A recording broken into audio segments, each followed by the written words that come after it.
இன்று அவருடைய சத்தம். எழுதியவர் சகோதரர் சகரியா பூனன் அவர்கள். நாள் நவம்பர் 22. சிலுவையின் பாதை ஜெயத்தின் பாதை. சிலுவை செய்தியின் மறுபுறத்தில் ஒரு பிரகாசமான செய்தியும் அடங்கியிருக்கிறது. ஆம், சிலுவையே அதன் முடிவு அல்ல, அது உயிர்த்தெழுந்த வாழ்விற்குள் நடத்தும் பாதையாகவும் இருக்கிறது. சிலுவையின் கிரியையை மனப்பூர்வமாய் ஏற்றுக்கொண்டவர்களுக்கு ஓர் சந்தோஷம் அவர்களுக்கு முன் வைக்கப்பட்டு இருக்கிறது.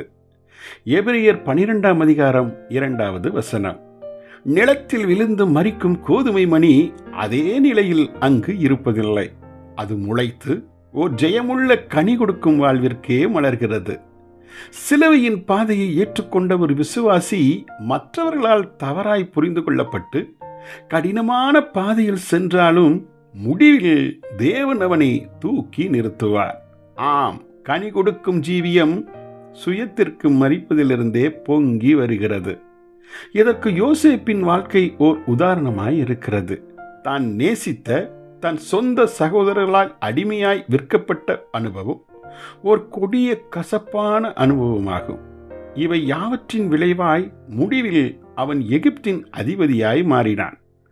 ஆம், தன்னை கனம் பண்ணுகிறவர்களை தேவன் எப்போதுமே கனம் பண்ணுகிறார். 1 சாமுவேல் 2ஆம் அதிகாரம் 30வது வசனம். அன்றும் அதை செய்தார், இன்றும் அதை செய்கிறார்.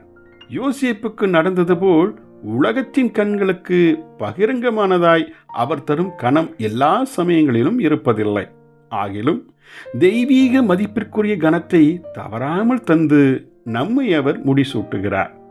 எபிரேயர் 2ஆம் அதிகாரம் 14ஆம் வசனம் கூறுகிறபடி, பிசாசானவனை தன் மரணத்தினாலே அழித்தார்.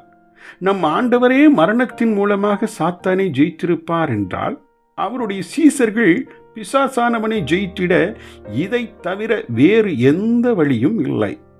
இயேசுவின் நாமத்தில் சில அற்புதங்களை செய்துவிட்டால் சாத்தானை தோற்கடித்து விட்டதாக அநேகர் எண்ணிக்கொள்கிறார்கள். ஆனால் கிறிஸ்துவின் சிலுவையாகிய அந்த ஒரே ஆயுதமே அன்றி வேறு எதற்கும் சாத்தான் மடங்குவது இல்லை. சிலுவையின் பாதை ஒன்றே ஜெயத்தின் பாதைக்கு அடிகோலாகும். நம் இருதயத்தின் உள்ளிருந்தோ அல்லது மற்றவர்கள் இடமிருந்தோ சிலுவையின் பாதையை தவிர்த்துவிடு என துணிக்கும் குரல் எப்போதுமே பிசாசின் குரல் என்பதை கண்டறிய தவறிவிடாதிருங்கள். ஜெபிப்போமா. எங்கள் பரம தகப்பனே, சிலுவையின் மரணத்தால் சாத்தானை ஜெயித்த இயேசுவின் அடிச்சுவட்டை பின்பற்றி எக்காலத்தும் சிலுவையின் வழியை விட்டுவிடாதிருக்க கிருபை தாரும். இயேசுவின் நாமத்தில் ஆமேன்.